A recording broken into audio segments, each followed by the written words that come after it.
अस्सलामु अलैकुम viewers. Malaysia के शहर कुआलालंपुर से तमाम दोस्तों को खुश आमदीद।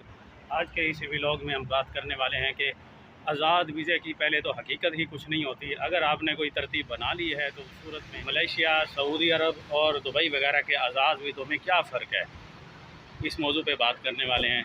जबकि मलेशिया में जिसको हम आज़ाद वीज़ा समझते हैं, आज़ाद वीज़े पे यही है कि आपको सालाना रीन्यू की फ़ीस पे करना पड़ती है। कंपनी आपको वीज़ा रीन्यू करके दे देती है। जब तक कंपनी चलेगी आपका वीज़ा लगता रहेगा। नॉर्मली पहले तो 10 वीज़े तक लग जाते थे, अब तकरीबन 5 या 6 लगते हैं। साथ में फिर कोई इशू होता है तो फिर जाके फिर नई कॉलिंग लेनी पड़ती है। आजकल तकरीबन यही चल रहा है। मुमकिन है कि मुस्तकबिल में ज़्यादा भी लगें, या जो भी नई ताज़ा सूरत हाल होगी आपको इस चैनल पर अपडेट मिलती रहेंगी। दूसरी तरफ हम सऊदी अरेबिया की आज़ाद वीज़ों की बात करें तो वहाँ आज़ाद कुछ इस तरह से होता है। तो आपको आज़ाद वीज़े पर काम मिले या ना मिले वो आपकी ज़ाती टेंशन है। आपके साथ क्या सिस्टम हो रहा है, आप बेरोज़गार बैठे हुए हैं, बीमार हैं, आपको किसी चीज़ की ज़रूरत है, तो इसको कंपनी या कफ़ील को इसकी कोई टेंशन नहीं है।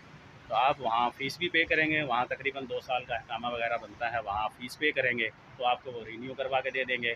और हर महीना आपको उनको मंथली भी देनी पड़ेगी। हर महीना जो कफ़ील हजरात होते हैं वो आपसे मंथली भी लेते हैं 300, 400, 500 रियाल। वो ये देखते हैं कि आपका काम क्या है, आप कितनी कमाई कर रहे हैं वहाँ पे।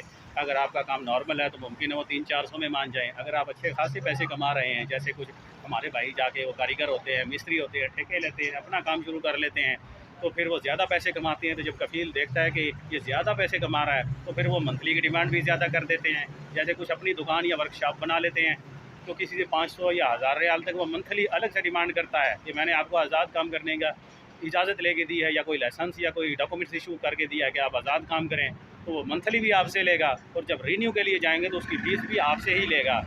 और वो आपको कोई फैसिलिटी मुहैया नहीं करेगा सिवाय इसके कि सिर्फ आप आज़ाद काम कर रहे हैं।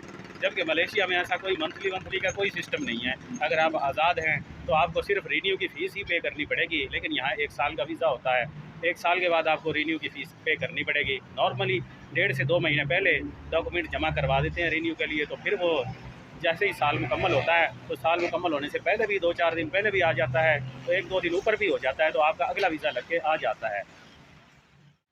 कंपनी के वीज़ों पे तो एग्रीमेंट के मुताबिक कंपनी आपको सैलरी और फैसिलिटीज़ मुहैया करने की पाबंद होती है, अगर वो वाकई कंपनी है, उसका अपना कोई बिज़नेस है। जबकि आज़ाद वीज़े पर किसी से कोई एग्रीमेंट नहीं होता आपका, आपने खुद करना है जो भी करना है। जबकि कंपनी के वीज़ों पे कंपनी आपको छुट्टियां, अगर आप जाएंगे तो आपको बताएगी। अगर आपने एग्रीमेंट आगे बढ़ाना है तो आप दोबारा एग्रीमेंट कर सकते हैं। नॉर्मली मलेशिया में 3 साल का एग्रीमेंट होता है, जबकि सऊदी या दुबई का तो मुझे इतना ख़ास इल्म नहीं है, जबकि सऊदीया में 2 साल का होता है।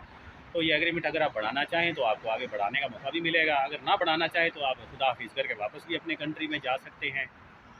दूसरा रहा छुट्टियों की बात, जबकि कंपनी अपने बंदों को बताती है कि आपने इतनी छुट्टियां जानी हैं और इतनी दिन के बाद वापस फ़लाँ तारीख को आपने यहाँ आके हाज़िरी देनी है आपकी, यानी कि ड्यूटी लगेगी। जबकि आज़ाद बंदा होता है जो कि सऊदीया, दुबई, मलेशिया, जो कि आज़ाद, मलेशिया में आज़ाद बंदे के लिए कोई छुट्टियों की कैद नहीं है। वो चाहे वीज़ा उसका लग गया है तो वीज़ा लगते ही अगले ही दिन वो फ्लाई कर सकता है, अपने कंट्री के लिए जा सकता है, उसको कोई रोकने वाला नहीं है।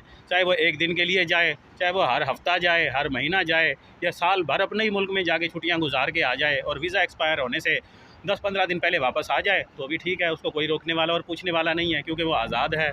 जबकि दुबई, सऊदीया में इस तरह नहीं है। कफ़ील आपको छुट्टियां लिख के देते हैं, बताते हैं कि फ़लाँ महीने में फ़लाँ तारीख में आपने वापस आना है। अगर आप वापस आओगे ठीक है, वरना फिर कफ़ील से आपके ताल्लुकात भी ख़राब होंगे, मुमकिन है आपको जुर्माना भी पे करना पड़े। ये उधर छुट्टियां वगैरह में मुश्किलात का सामना होता है। जबकि छुट्टियों के मामले में मलेशिया में इस तरह की कोई टेंशन इस वक्त तक नहीं है। मुस्तकबिल में अगर कोई अपडेट आ जाए तो इंशाल्लाह आपको आगाह करता रहूँगा। अगर आपको ये वीडियो पसंद आई है और मलेशिया से मुतल्लिक, मलेशिया जॉब, सैलरी और मुकम्मल मालूमात अगर आप जानना चाहते हैं तो इस चैनल को सब्सक्राइब कीजिए, बेल आइकन को दबाइए, ताकि आने वाली वीडियो के लेटेस्ट नोटिफिकेशन आपको वक्त पर मिल सकें। अपना बहुत सारा ख्याल रखिएगा, दुआओं में याद रखिएगा। नेक्स्ट वीडियो तक के लिए अल्लाह हाफिज़।